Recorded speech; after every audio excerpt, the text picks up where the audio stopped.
Hello and welcome to Moneylife News and Views. I am Debashis Basu. A new government will take over the job of running the country shortly.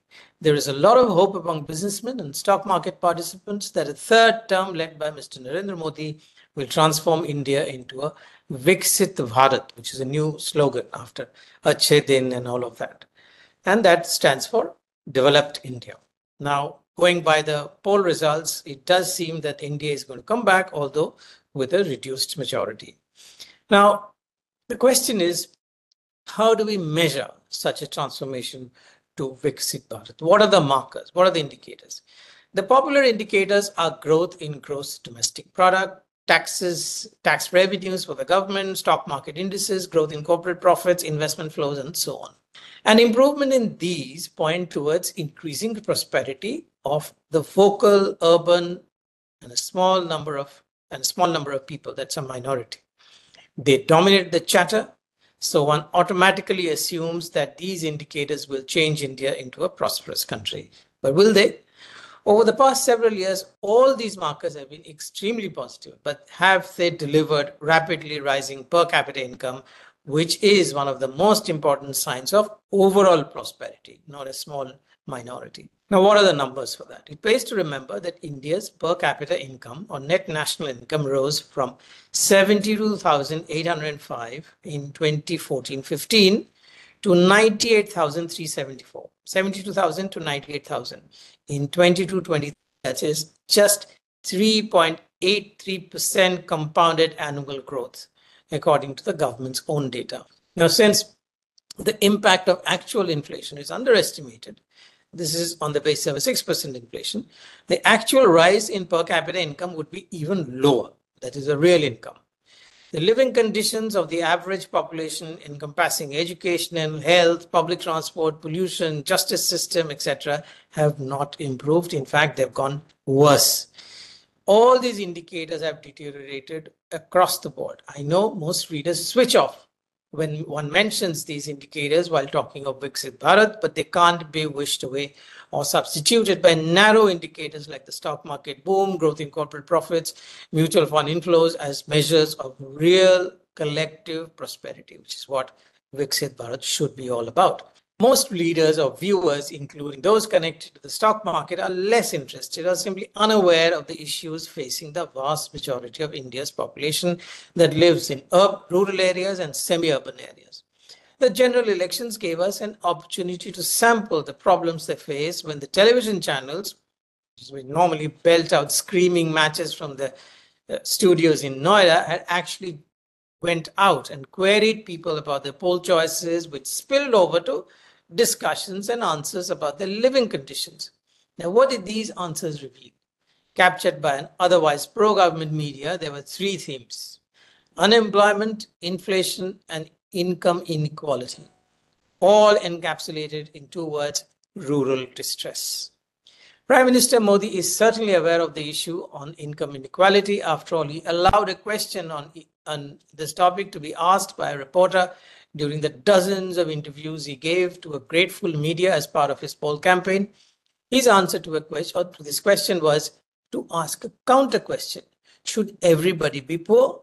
If everyone should be poor, then there will be no difference. This was the case in the country earlier. That's not true, but let's take it as that. He went on to argue, now you can say that everybody should be rich. So it will happen gradually, not overnight. Some will come, they will bring those who are below. Those who will come up a little higher will pull up others. So there is a process. This is the famous trickle-down theory, which works ever so slowly, keeping generations of people poor.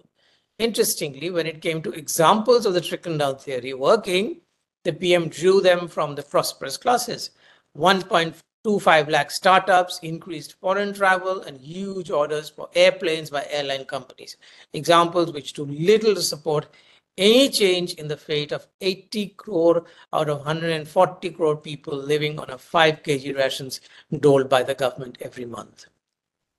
To charge up economic growth, after 7 years of slow improvement, the Modi government has spent and will continue to spend 11 lakh crores every year on railways, roads, urban infrastructure, waterworks, energy transformation, defense production, etc., which would also create millions of jobs. This will no doubt create a corporate and a stock market boom eventually, but it should also have led to job growth. It hasn't, or not enough to make much of a difference.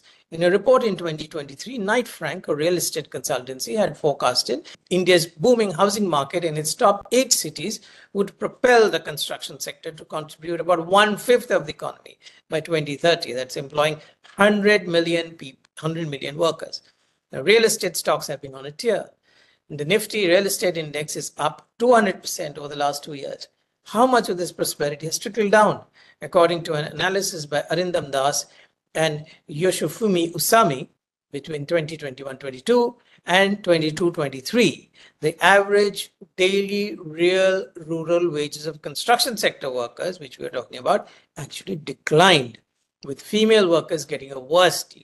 While there is a national minimum wage for unskilled construction workers, from which form about 80% of the sector's workforce, according to another source, which is CEIC, a data and analysis company, 15 of the 20 states tracked didn't meet this minimum wage regulatory requirement.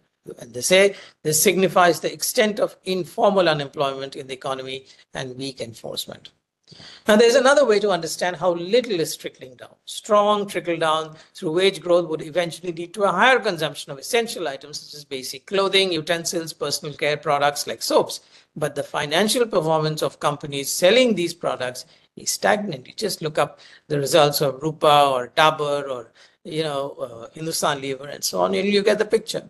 Not surprisingly, CEIC data also reveals that 10-year real wage growth for construction workers in 9 out of 20 states was negative, and for 4 states it was insignificant.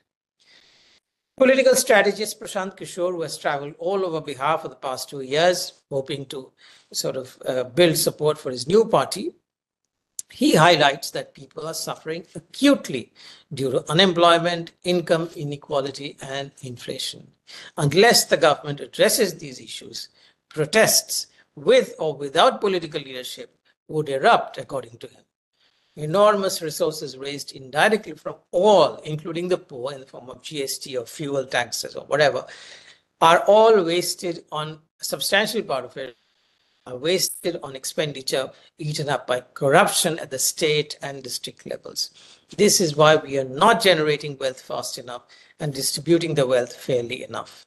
The irony is that if urban elite truly wants Viksit Bharat in these current circumstances where we are not generating enough for everybody, they would have to part with their prosperity in some form or the other, which they are, of course, loath to do.